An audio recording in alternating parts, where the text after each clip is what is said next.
Tangis Medina Zain bacakan pembelaan, ucap maaf kepada Uci Floudea dan Marisha.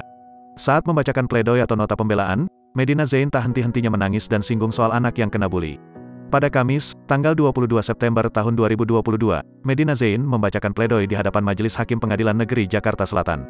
Saat pembacaan itu, ia dengan lantang dan berderai air mata mengucap permintaan maaf kepada Uci Floudea dan Marisha Icha.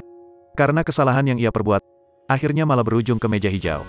Saya tidak bisa berbicara yang lain selain meminta maaf atas kejadian ini, tutur Medina Zain dikutip dari tribunnews.com, Jumat, tanggal 23 September tahun 2022. Tak lupa, Medina Zain juga menyinggung soal anak-anaknya yang masih kecil. Ia menyebut kalau anak-anaknya masih membutuhkan dirinya meski ia belum bisa menjadi ibu yang baik. Karena usia anak yang masih kecil, dan tak paham ibunya tengah mendekam di rutan Polda Metro Jaya, buah hatinya terus menanyai soal keberadaannya. Lewat pernyataan Medina Zain, diketahui kalau anak sulungnya juga sampai kena bully atas kasus dirinya. Hati saya sebagai seorang ibu sangat teriris dan membuat psikologis saya semakin memburuk, sambungnya. Lebih lanjut, tangis Medina pecah ketika ia menyampaikan terima kasih kepada suami sekaligus kuasa hukumnya, Lukman Azhari. Ini karena Lukman Azhari menggantikannya menjadi sosok ibu untuk kedua anaknya selama Medina menjalani masa tahanan di rutan Polda Metro Jaya. Selain itu, Lukman juga rela membagi waktunya menjadi kuasa hukum dalam masalah yang dihadapinya.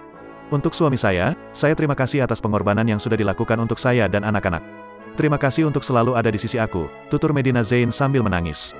Terima kasih untuk selalu ada di segala situasi, Inbu Medina.